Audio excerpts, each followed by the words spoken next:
Minister Hayashi, Indrani Bakchi, ladies and gentlemen, Shubh Prabhat, Ohayo gozaimasu, good morning. It's a great pleasure to be with all of you, and what I would like to do is really make 3 comments on preceding speakers and 6 points of my own. The 3 comments I have, I'll start with Mr. Tarun Das. I'd like to remind him that actually it was Japan where we first met, which brought us together as well. It brought me together with other people, but with you, I remember 1997, and Japan coming in as a partner country for the annual CII event. So when I think of India-Japan relationship, for me, you are very, very central to it, and I'm so happy today that we continue to have your leadership and guidance. To my friend Yoshi, we enjoy our Beatles conversation, but I'm still not quite sure whether he is John Lennon or Paul McCartney. But I think he thinks, because of the India Association, that I'm George Harrison. So I think it's a subject of continuing conversation. And my third comment, I really, Minister, valued what you said. I listened very carefully. And I would say, particularly the point you made about the explanation for, a free and open Indo-Pacific, what is the thinking behind it is something I found very, very thought-provoking. So now let me come to comments on my own. What really does Japan mean to Indians? And what does it mean, therefore, for the relationship? The first point I would make is for India, and I think not just for India, for many Asian countries. Japan is in many ways the exemplar modernizer. That it was Japan's effort to modernize and progress and industrialize in the 19th century, which actually became a trendsetter, which, obviously every country then followed in their particular moment, in their particular way. But it is still something which is very much, I would say, an example of relevance. In fact, whether in India, across the political spectrum, this is something which is widely appreciated. It's also a country for which actually there is a lot of goodwill from history. So we view history as a tailwind, not as a headwind.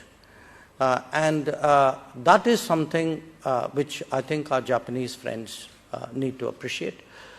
And they need to appreciate it because today, under Prime Minister Modi, we also have a great modernization effort. I mean, if I were to actually pick a single word description for the Prime Minister, I would actually use the word modernizer more than anything else. The idea of what we call Atmanirbhar Bharat, a self-reliant India, and India that is very, very nurturing of its culture, which can harmonize its tradition, modernity. I think a lot of Japanese can and should relate to it. So that is my first point, that Japan as an exemplar, Japan in a way as an influence, and Japan therefore as a natural partner in this modernizing India, which is also very much more confident about its culture and traditions. My second point, the impact of Japan on India. I think Japan has truly unleashed a number of revolutions in this country. There is the Maruti revolution, where it wasn't just the Suzuki car coming in. It wasn't only about a car coming in. It was a way, actually, it was an entire lifestyle, it was a thinking, it was an industrial culture which got changed. The second revolution was the metro revolution. I think it's had a very profound impact on the urban infrastructure of India. The third revolution is in the making, which is the high-speed rail. So I think when we complete that project, people will see in India, what a enormous ripple impact it has.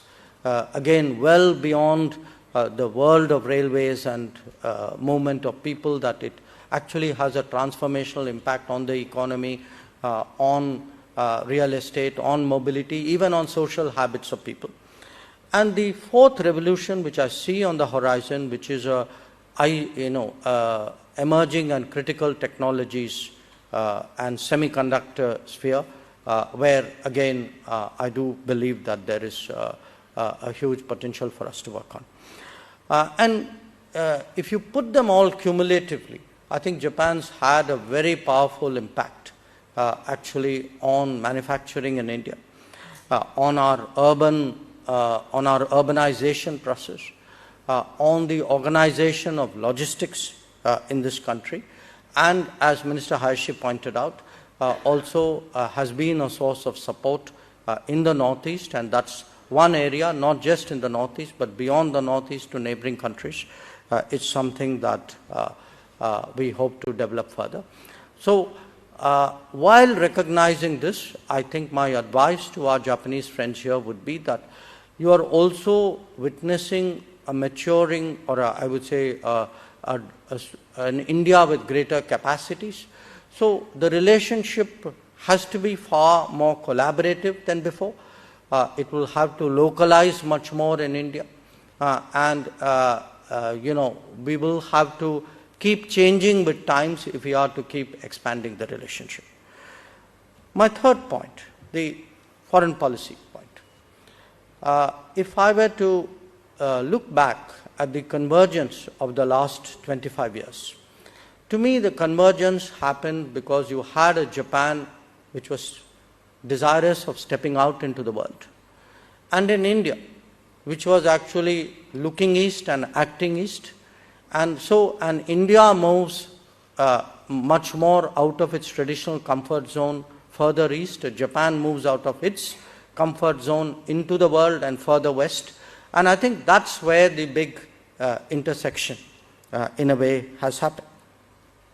And bear in mind that each in their own way were also globalizing.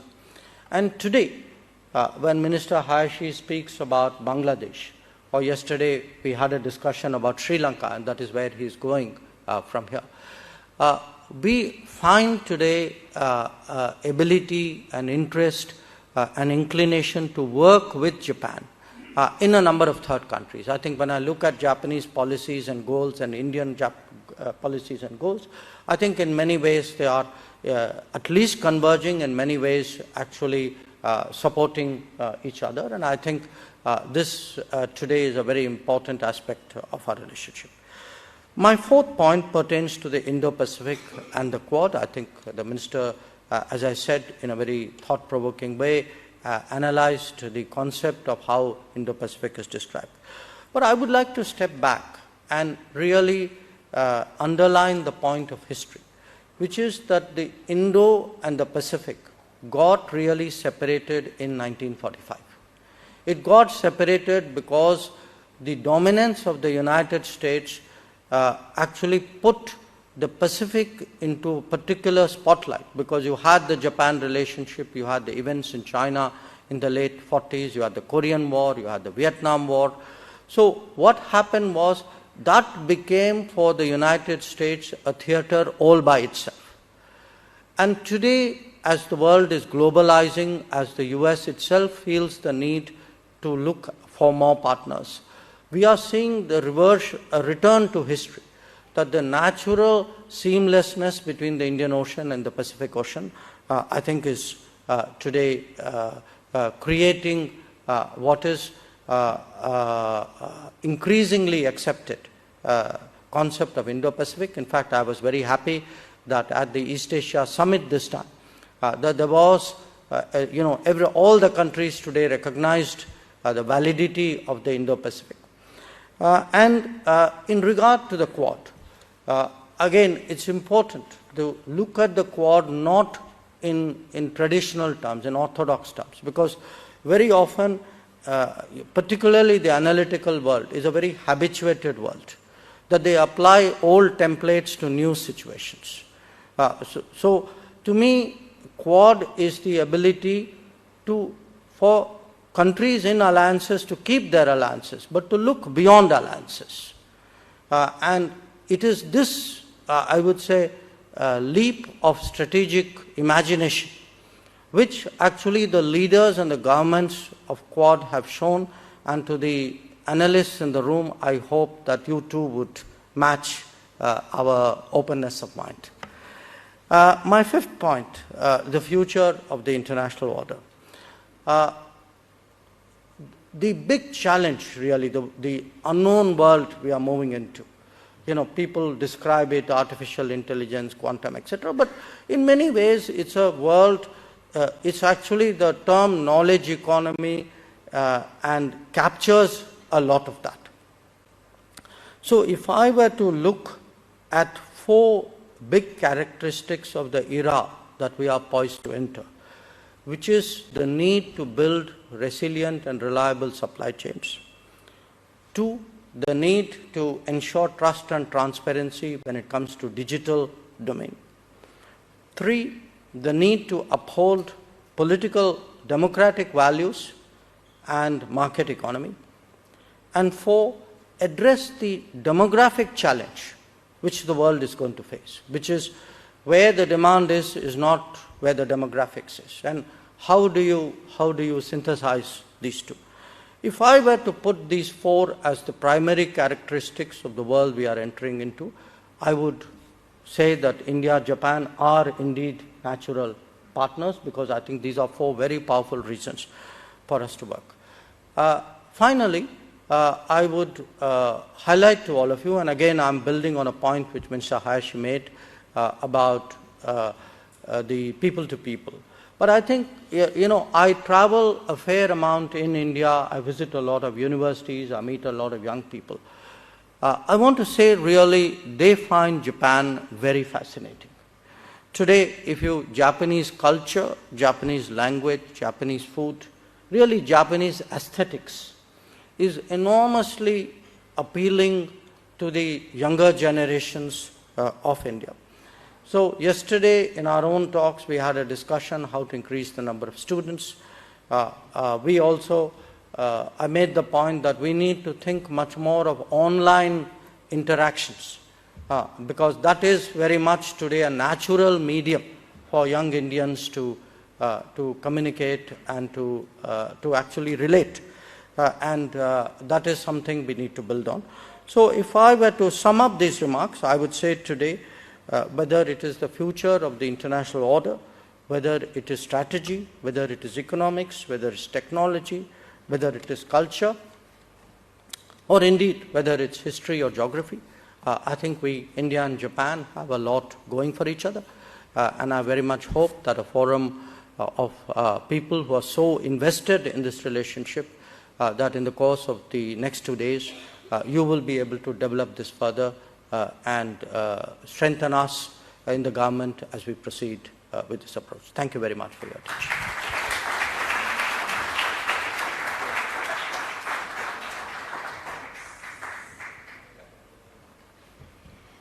Thank you, Minister Jaishankar, and thank you, Minister Hayashi. And it is now my privilege to put you through the grind.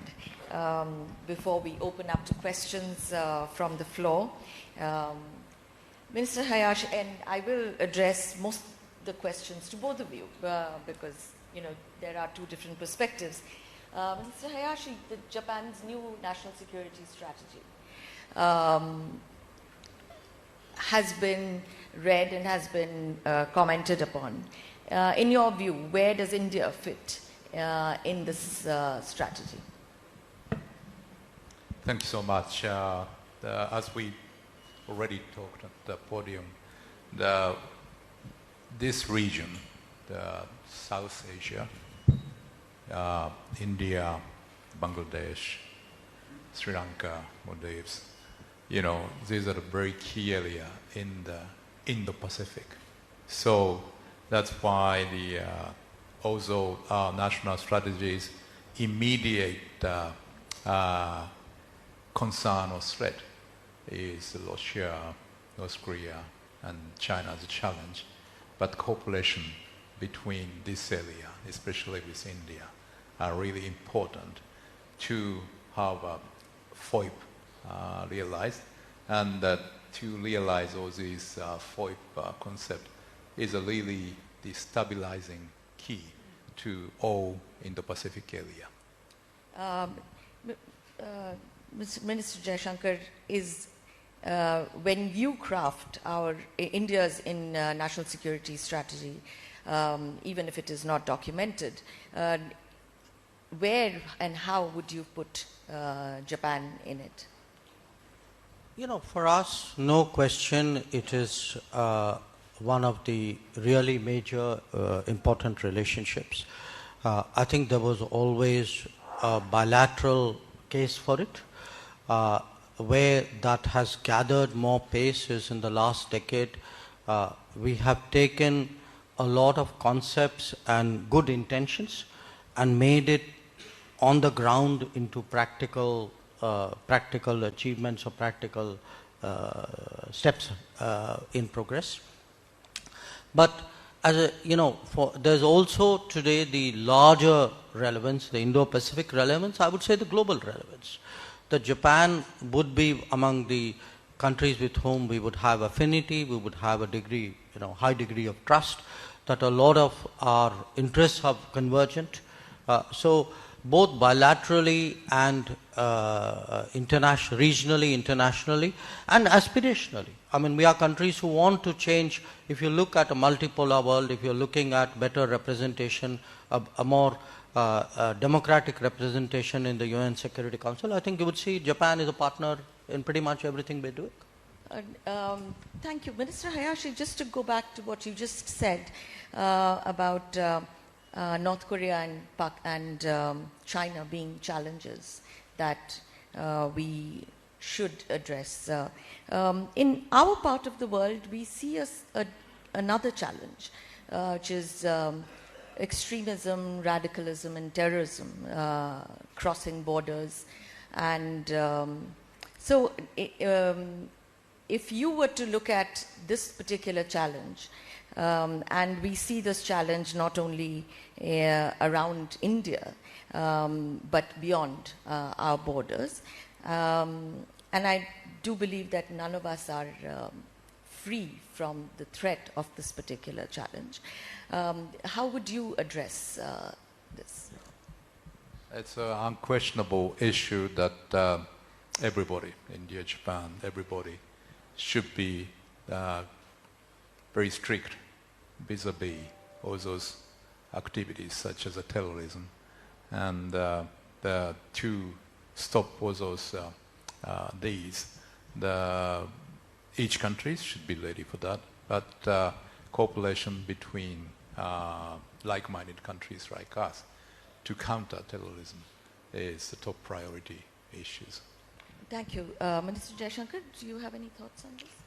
Well, I'd put it more in terms of issues. I think there's some really important issues in the world, challenges in the world, like missile nuclear proliferation and terrorism. And I think it's important that we address the root causes and the root countries which are behind this. And it's important here that Japan and India are on the same page. Thank you very much. And both of you spoke about Japan and India cooperating in the larger South Asian region. Minister Hayashi, you spoke about the South Asian region as being a key focus of both your the larger foreign policy, but as well as the Indo-Pacific policy. And we've seen India and Japan working together very closely in Bangladesh and Sri Lanka, certainly. How would you describe your policy towards South Asia? To South Asia. Oh, okay. And to Minister Jaishankar, how would you describe India's policy in the Northeast Asia? Thank you. Like I said, the first question, we and the South Asian countries have traditionally enjoyed very friendly relations and very important partners. And like Mr. Jaishankar says, since 1945, that natural, seamless Indo-Pacifics are a little bit ceased, temporarily, I would say. But now we are back. we are going west and then you are going east. So this natural cooperation between the South Asia and East Asia are for the very key cooperation in realizing free and open Indo-Pacific FOIP. That's what I said. So that's why the Japanese government is setting the concept of FOIP and for stability and peace and prosperity in this area. And then those of prosperity are coming from peace and stability, and then prosperity further strengthens the peace and stability. So it's this good chain reaction between two are very important, and we have a natural potential to realize all those FOIP. I'd say in regard to Northeast Asia, in fact to the Indo-Pacific, to that part of the Indo-Pacific, we need today to be aware of how invested we are, how much our stakes have grown really in that region, our economic stakes, our strategic stakes in a way.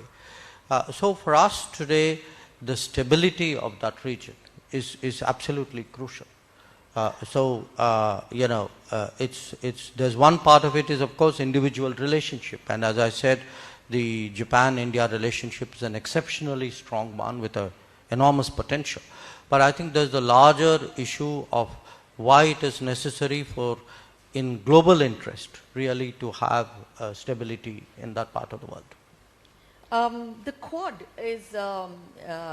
brings the two countries together in a very different way, and I see that the Quad is adding more and more technology sectors under its ambit, literally writing the rules of the road for global technology governance as we go along. But we also see more bilateral, trilateral arrangements within the Quad, AUKUS being one of them. Does it affect the future of the Quad? And to both of you, what do you see the Quad doing in the next couple of years? The Quad is, like you mentioned, is an effort by the four countries which shares a vision of a FOIP, free and open in the Pacific, to promote the practical cooperation in the Indo-Pacific to realize this vision. So, as a force for good, we're going to cooperate in the peace and stability, and also on the prosperity.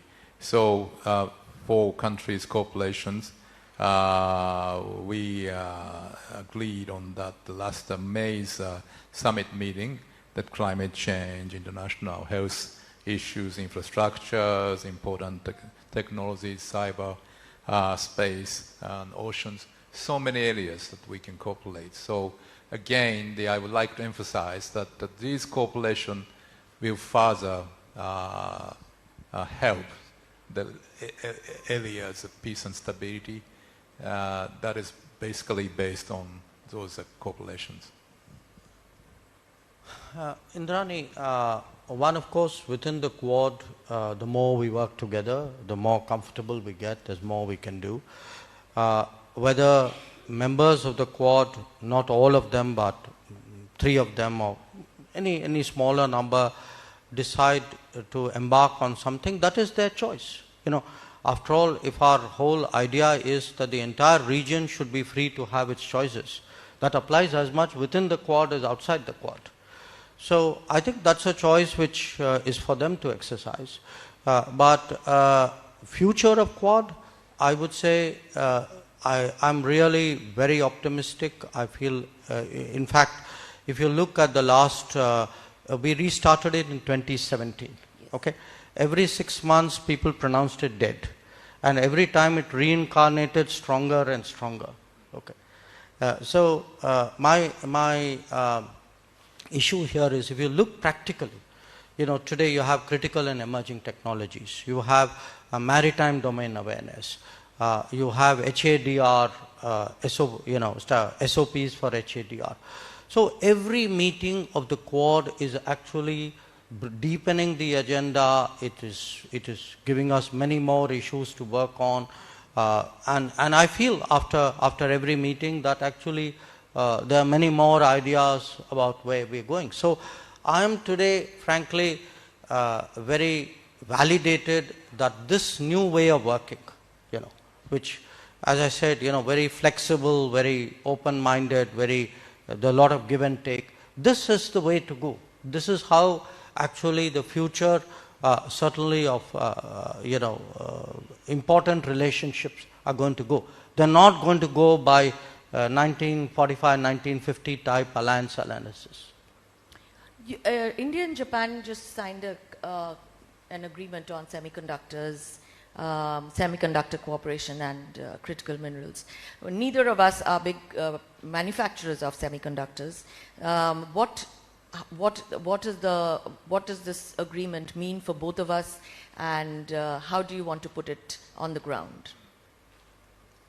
Not only India has a big market, but you have a great people, especially in the IT field. So that's why the Japanese industry, especially in semiconductor industries, are really interested in cooperation with India. So in that regards, that is very natural and very meaningful and very important to cooperate with Japan and India for in the area of the semiconductor. So that's the backdrops that last week's Minister Nishimura's and also Minister Vaishnav started up the partnership. So this is not G2G only, but including all those people from the industries. So in that way, that will be helping the already strong industries to realize more potentials in the future. 2 quick points there. I think the Indian market and co-production are going to get more closely linked with the passage of time, and I think it's important for everybody in business to understand that. Specifically on the semiconductors, we came out of the American visit with 3 very important agreements. One with Micron for assembly and testing, one with Applied Materials for an engineering center, one with Lam for training of people. So I can see, frankly, in the next few years, actually a very substantial development in the semiconductor mission. We are dead serious about it. We are prepared to invest, in accordance with that seriousness. So I'm pretty sure that this particular area will become a very crucial meeting place between Indian and Japanese industry. I'm going to open it up for questions. Please, there are mics, standing mics. Please use them. But before I let you loose on the rest of the room, I have an important trivia question. To both of you, what is your favorite film, food, and historical personality that you like in each other's countries? Minister, each other's countries. Oh, yeah. Thank you very much for your great questions. And I was so impressed in the coming flight from Tokyo to Delhi yesterday. I saw the great movie called RRR. No. So I really enjoyed that. And so last night I enjoyed the curry. But now in Tokyo there's so many Indian restaurants, and my favorite nowadays is biryani. So and the favorite star is from that RRR. There was 2 guys. Who do the two do. But I prefer to say who's Rao Jr. Yeah, because Ramcharan Jr. Because he seems like a little bit close to me. He seems like you look very similar. No. Yeah, like this. So, and of course, Mahatma Gandhi is my hero, and I'm going to his museum this afternoon. So I'm really looking forward to that. We're going to put that RRR to the test before you step down. Okay, I'm not dancing with him. Let me be very clear there. So your first question was movie, right? Yes. Look, I watch a lot of Japanese movies, but I actually would pick probably a serial.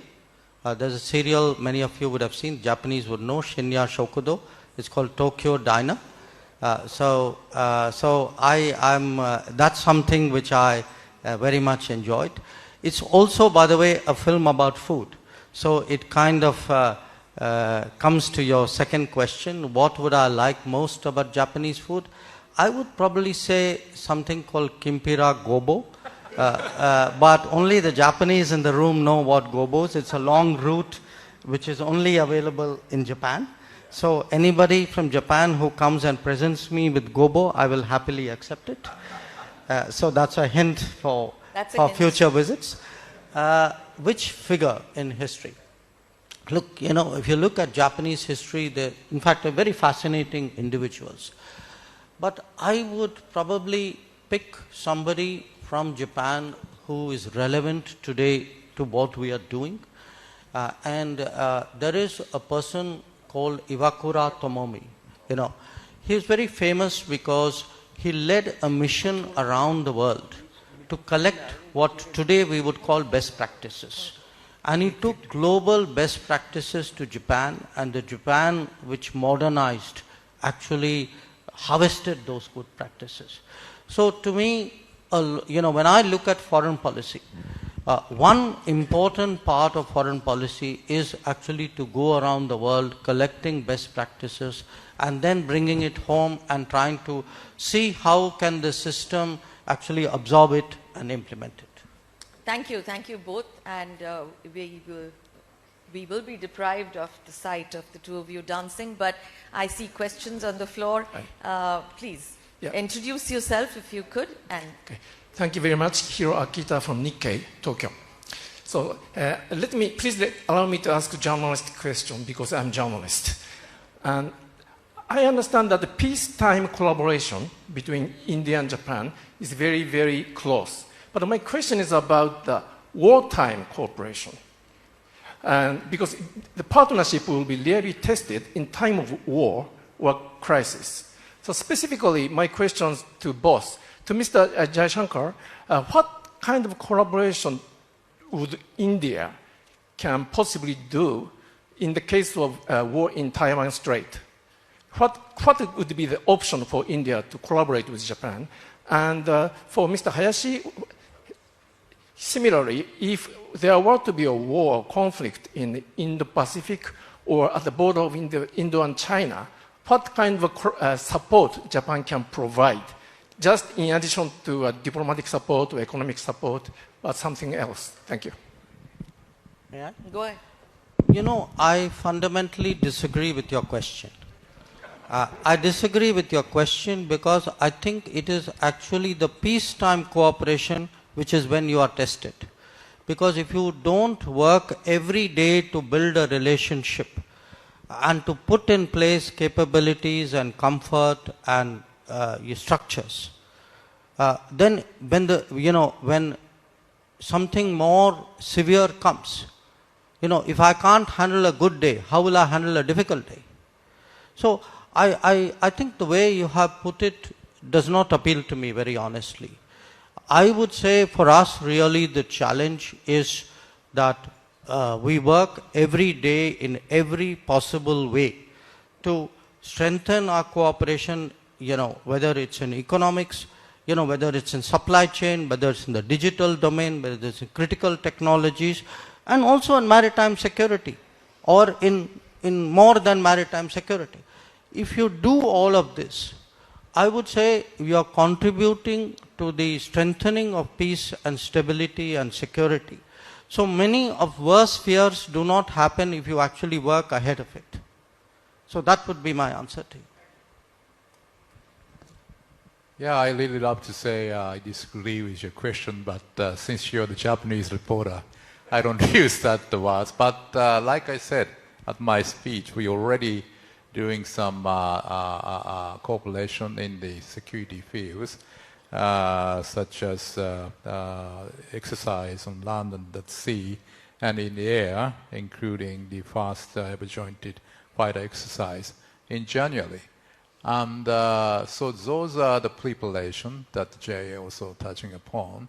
And on the top of that, the economic cooperation and the future cooperation on those people-to-people exchange all goes into more stable and more strengthening, strong relationship between two. And on the top of that, there's a defense cooperation, and that will be working against any of those scenarios you mentioned are happening in the future. Thank you. Please. Tatsuya Teruzawa, Chairman of the Institute of Energy Economics Japan. I have a question to Minister Jaishankar. This year, India is the chair for the G20. What would you like to achieve through this year's G20? And how would you like to have this year's G20 to be remembered? And to be more specific, looking at the G7 summit meeting in Hiroshima, looking at the achievements of the G7 meeting, what aspects or achievements of the G7 of this year in Hiroshima would you like to build upon? And do you find areas or perspectives in the G7 which you find weak or not fully being addressed? Which are the areas that you want to add on to the G7 achievements? Thank you. There were many aspects for the G7. I'll start from the later part of the question. The one which we associated ourselves most closely, including in an outcome statement, was one relating to food security. Because today, food security or food insecurity is actually a very, very crucial issue. And I fear that the direction of developments is such that it will become more complicated, not less, with the passage of time. So we commend the G7 for their efforts in this regard. We associate ourselves with it, and certainly we would like to bring that into the G20 deliberations. Regarding the G20 itself, what are we trying to do? Look, what was the mandate of the G20? The mandate of the G20 was to promote global growth and development. It's important that we keep the focus on that mandate. That mandate is particularly crucial because if you look at the last few years, you already had autonomously, I would say, a lot of financial stress in the world. Then came COVID, which was devastating, but particularly devastating for the developing world. Then you have the Ukraine conflict, the energy consequences, the food consequences, the fertilizer consequences. You have countries today very worried about their debt.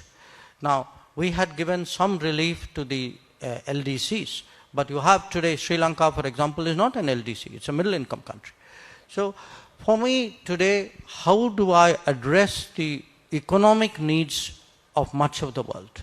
Because it's very important for the G20 to understand, in the pursuit of an East-West, I would say, East-West contradiction, or a East-West division of in the world, they should not end up creating a bigger North-South problem.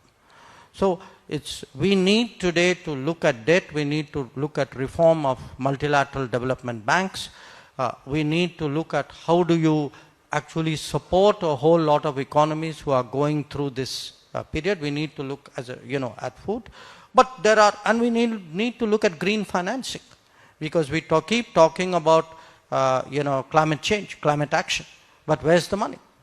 So these are really very, very, to my mind, really the crucial issues. In addition, of course, we will be putting forward concepts like women-led development, or the whole millet, the lifestyle for environment. I think these will be some of our important messages as well. Thank you very much. Thank you. Ken, please, last question. Yeah. My name is Ken Jimbo from Keio University in Japan.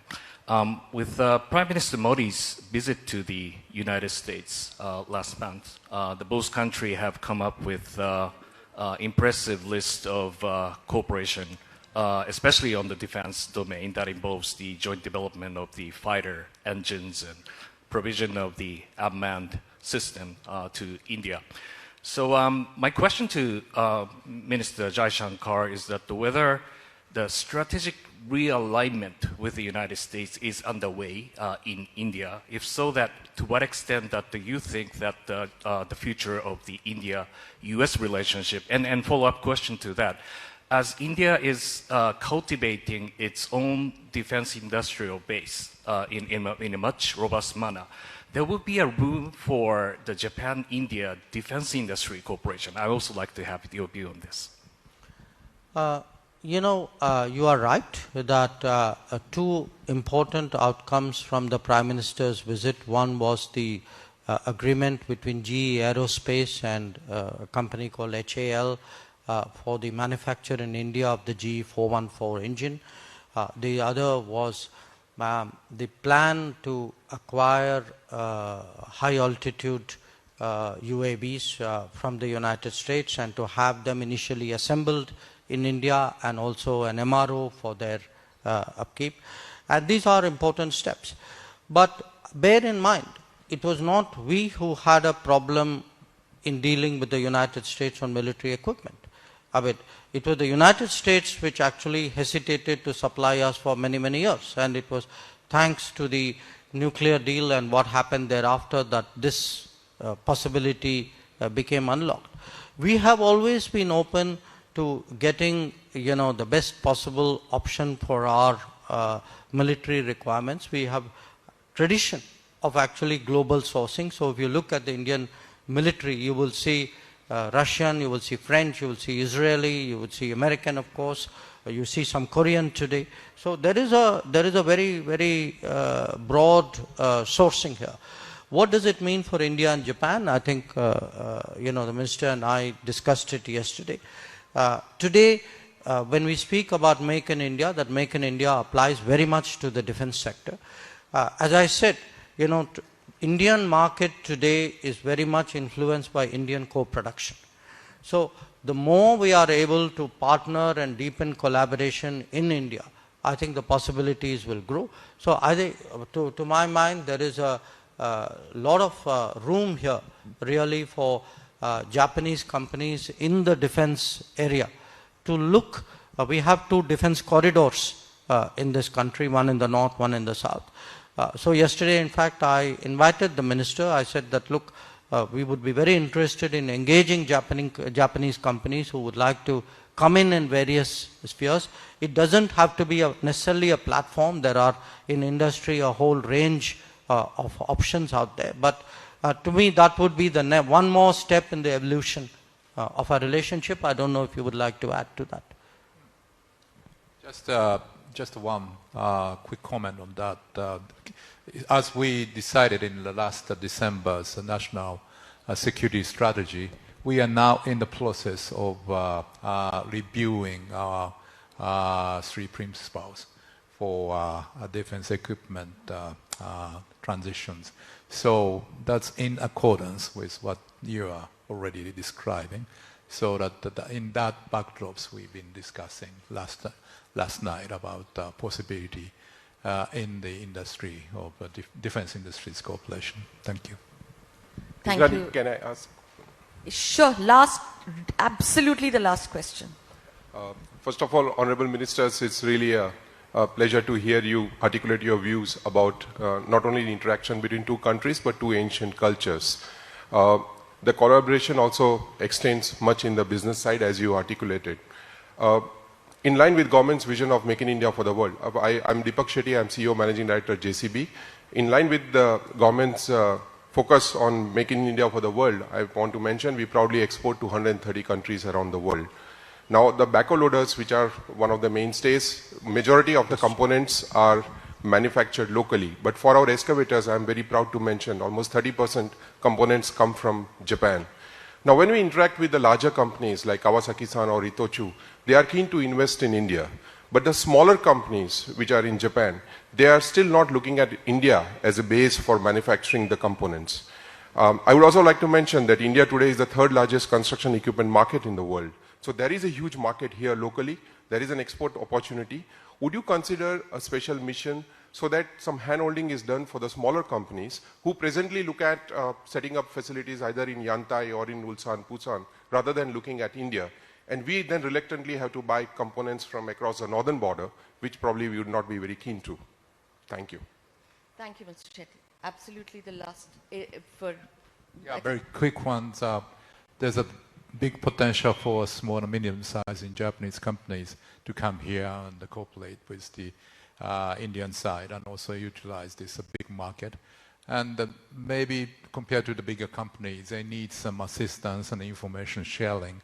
So that's why I understand that former Prime Minister Suga came here together with many other industrial people, but also institutions like JETRO and all those counterparts in here are welcome to push those potential in the future. Do you want to add the last bit? No, I just want to say that I think it's a very good point you flagged, but it's not something where the responsibility is entirely on the government, though we'd be happy to take our share of it. I think business too has to find ways of attracting more of their businesses from counterpart economies, because at the end of the day, if I were a Japanese business person, I would actually ask an Indian business person what the investment climate is, rather than go entirely by what the Indian government says. So I see great value in the business-to-business exchanges, and certainly we would make a special effort as we try to take our relationship to the next level to promote that. Thank you. Thank you, Minister Jaishankar, and thank you, Minister Hayashi. We are out of time. I presume we'd have a lot more questions to ask you. But thank you both very much, and have a great day.